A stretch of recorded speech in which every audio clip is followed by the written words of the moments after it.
بسم اللہ والصلاۃ والسلام علی رسول اللہ بعد۔ اگر ہمارے والد صاحب ہماری بہن کو ایک زمین دے رہے ہیں تو کیا اس زمین پر ہم کچھ تصرف کر سکتے ہیں؟ کچھ چیزیں استعمال کے لیے لگا سکتے ہیں؟ درخت لگانا ہو یا کچھ ایسا کرنا ہو تو کر سکتے ہیں۔ دیکھیں، باپ اگر اپنی زندگی میں جائیداد کی تقسیم کرتا ہے اپنے بچوں میں، تو سب سے پہلی بات تو میں یہ کہنا چاہوں گا کہ ایسا کرنا بہتر نہیں ہے باپ کے لیے۔ کیوں؟ اس لیے کہ وہ اپنا ہاتھ کاٹ لے رہا ہے۔ اس کو چاہیے کہ اپنی زندگی میں اپنے بچوں کے بیچ جائیداد کی تقسیم نہ کرے، بلکہ اس وقت تک رہنے دے جب تک کہ اس کی موت نہ ہو جاتی، اور بعد میں اس کے جو وارثین ہوں گے ترکہ کی تقسیم کریں گے۔ اس کے باوجود بھی اگر کوئی باپ اپنی زندگی میں اپنے بچوں کے بیچ وراثت یا کہہ لیجئے کہ املاک کی تقسیم کر رہا ہے، تو اس حوالے سے صحیح طریقہ کیا ہوگا؟ تو بعض علماء یہ کہتے ہیں کہ اکہرے اور دوہرے کی بنیاد پر تقسیم ہوگی، یعنی بیٹی کو اکہرا حصہ ملے گا اور بیٹوں کو دوہرا حصہ ملے گا۔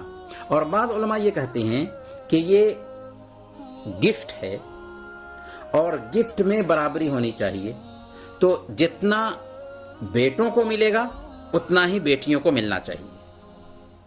تو اگر کوئی باپ وراثت کی تقسیم کر رہا ہے تو اس کو چاہیے کہ وہ بیٹوں اور بیٹیوں میں انصاف کرتے ہوئے برابری کے ساتھ تقسیم کرے۔ لیکن جو سب سے بہتر فتویٰ اس حوالے سے ہے وہ یہی ہے کہ اگر زندگی میں بھی باپ اپنے بچوں کے بیچ اپنے املاک کی تقسیم کر رہا ہے تو اسے شریعت کا جو فیصلہ ہے اکہرے اور دوہرے کے حساب سے، یعنی بیٹیوں کو اکہرا حصہ اور بیٹوں کو دوہرا حصہ دیا جائے، اسی حکم کو لاگو کیا جائے گا اگر باپ زندگی میں بھی اپنے بچوں کے بیچ املاک کی تقسیم کرتا ہے، تو جائیداد کی تقسیم کرتا ہے۔ تو اب اس اصول کی بنیاد پر اگر باپ اپنے بچوں کے بیچ جائیداد کی تقسیم کر دیا ہے اپنی زندگی ہی میں، تو اس کو گفٹ کا حکم دیا جائے گا، لیکن چونکہ اپنی زندگی میں کر رہا ہے اس لیے شریعت میں ترکہ کا جو رول رکھا گیا ہے اسی رول کو یہاں پہ بھی فالو کریں گے۔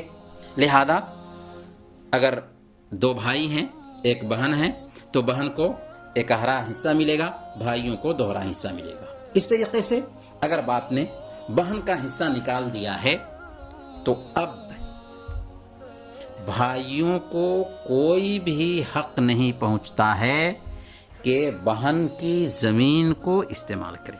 کیوں؟ اس لیے کہ یہ زمین اب بھائیوں کی نہیں رہی، بہن کی زمین ہو چکی۔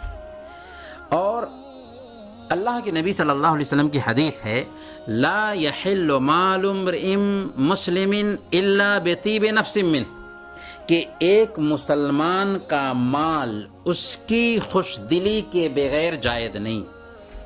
آپ کہیں گے کہ ہماری بہن اجازت دے رہی ہے۔ نہیں، آپ کی بہن اجازت نہیں دے رہی ہے، یہ غلط بات ہے۔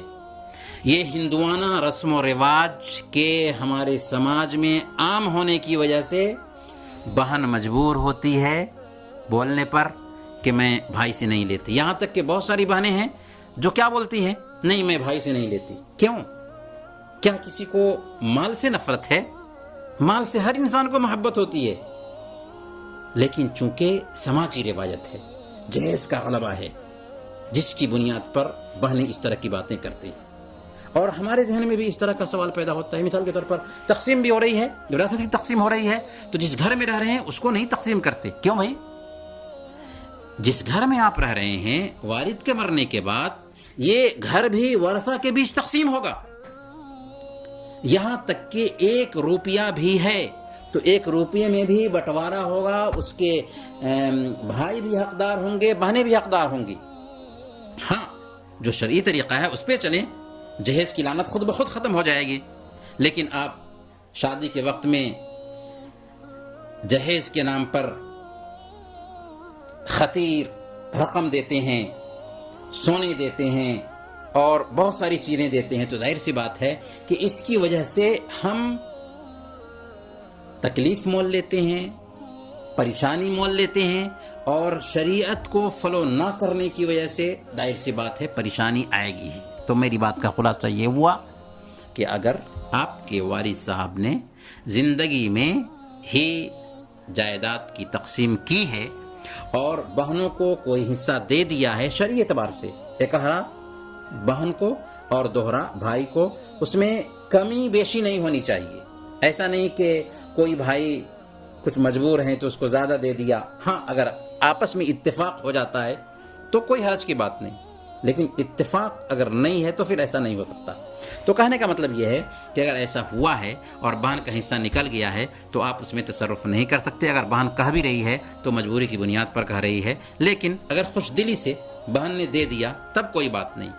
پر بر صغیر کی روایت کی بنیاد پر اگر بہن کہتی ہے کہ تم استعمال کر لو تو وہ مجبوری ہے، وہ اس کی مجبوری ہے جس کی وجہ سے اس طرح کی بات کر رہی ہے، اور مجبوری کا فائدہ نہیں اٹھانا چاہیے۔ امید کہ آپ کے سوال کا جواب واضح ہوگا۔